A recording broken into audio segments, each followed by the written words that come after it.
Any parent who reads the newspaper or watches news on television has seen and heard tragic stories about the outcome of excessive drinking. Parents are frightened by these stories and have every right to be. But families are still the #1 resource for students when it comes to health information. Talk with your student about alcohol. While parents may not be able to actively monitor students while away from home, they can be available to talk and listen, and that is just as important. On a March evening in 2013, the parent of a CCU student received a phone call, one that parents dread. The voice on the other end explained that his child had suffered a grave injury and that he may not make it through the trauma. Since that night, David Snyder has relived that moment and the months leading up to it over and over again, looking for answers. Well, now he's sharing his wisdom in hopes of helping other parents and their children avoid this fate. I interviewed Mr. Snyder, asking him to tell us what happened to his son. Well, on March 25th, about 7:15 that evening, unfortunately it was David's 21st birthday that day. And I got a phone call at 7:15 that he had fallen off a balcony about 15 feet, directly on concrete, onto his brain, on his head, and he was being rushed up the Grand Strand. And there was a good likelihood that he wasn't going to make it.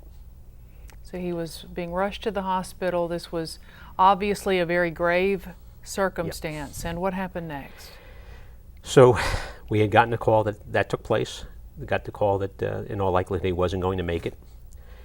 I had to come upstairs from the basement and share the news with both my wife and my 23-year-old daughter. And then make arrangements to get on an airplane to get down here for Tuesday morning. And began to do that. And we heard about 10:30 that evening that the Grand Strand had him in intensive care, that they were trying to stabilize him, and my father and my stepmother were there with him. Coastal Carolina faculty was there, students were there, the university was very supportive from the very moment of the crisis took place. I couldn't ask for more love and support from the university at the time. And we waited for hours upon hours to find out whether he was going to make it. We flew down here on the 26th and was at his bedside by 11 a.m. that morning.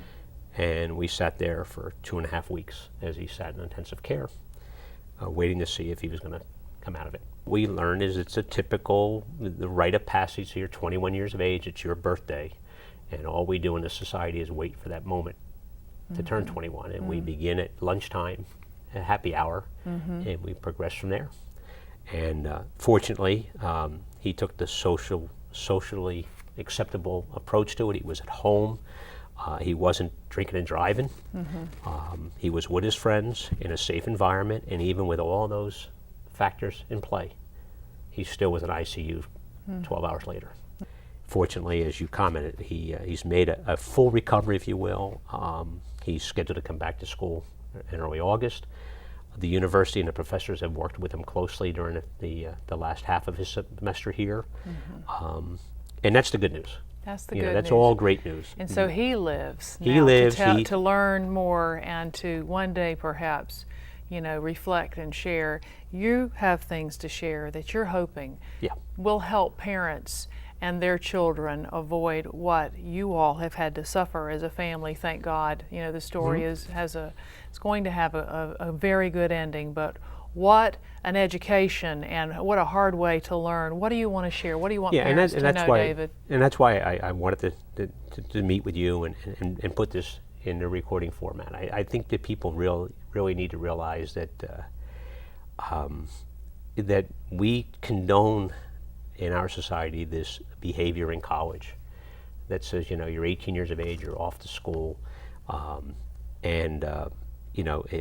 we condone that behavior. We joke about it's a rite of passage, that the alcohol consumption and the need to get drunk and the party on the weekends to excessive levels is kind of wink laughed at, and short of a DUI or a serious accident, as long as we are consuming it in a responsible manner, then it's acceptable. And I guess, as any parent, that was part of my belief. My philosophy was, be responsible with it, do it in the right confines, and we'll wink wink at it. And I guess what I'm here to say now is that that's a mistake, that it's something that I wish I wasn't so tolerant about. And something else you have shared is that, you know, it's this attitude, but also you shared there's a parental responsibility of understanding that when your student comes to a university, it's still time to pay attention. It's still time to watch the signs, to listen to what you're hearing. And yeah, not ignore it. I mean, yeah. we tend to we tend to do that. We tend to send them off to the university, and we hear stories, and we really don't comment about it for the most part. We don't have those heart-to-heart conversations that you might have had their freshman year in high school or their junior year in high school when the principal called you. Now that they're away, then all of a sudden those conversations stop. Mm-hmm. You know, and that's a problem. That's a problem. Those conversations need to continue to take place. They need to, when you hear these stories and they come home with bravado about mm-hmm. their exploits on a weekend, it's important as a parent that you have these conversations. It's not the school's responsibility. It's not society's responsibility. It's your responsibility to start that conversation. The good news, the student in this story graduated on May 10th, 2014. Now here are 10 quick but important tips to help parents communicate with their students. First, set clear and realistic expectations regarding academic performance. National studies show that partying may contribute as much to a student's decline in grades as difficult academic work. Second, stress to students that alcohol is toxic and excessive consumption can fatally poison them. It's not a scare tactic, it's a fact. Students die every year from alcohol poisoning. Discourage dangerous drinking, like drinking games and fraternity hazing. Next, tell students to intervene when classmates are in trouble with alcohol. Nothing is more tragic than an unconscious student being left to die while others either fail to recognize the student is in jeopardy or fail to call for help because they might be afraid of getting in trouble.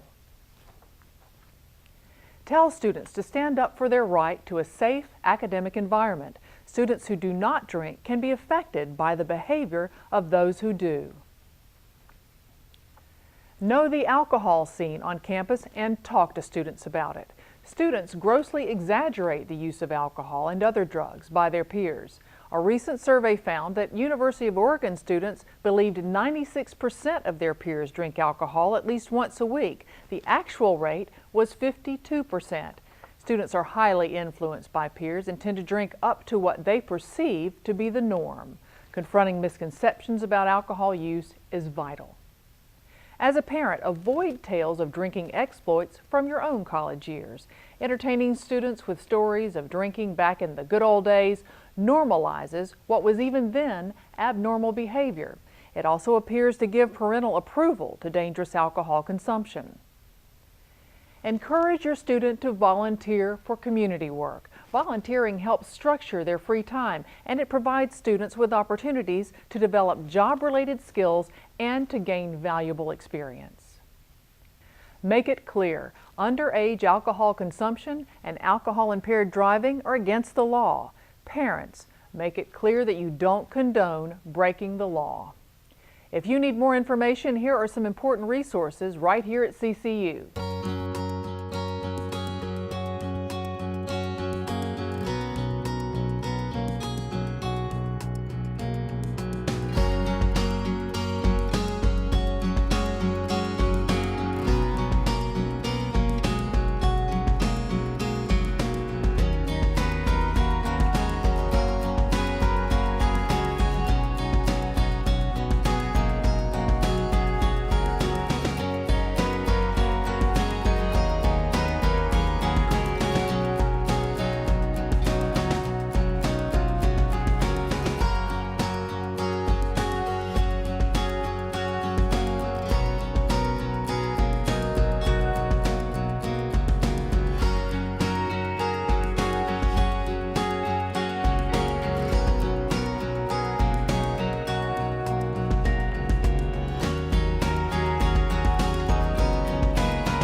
Thank you for taking time to prepare your student for a safe and meaningful university experience.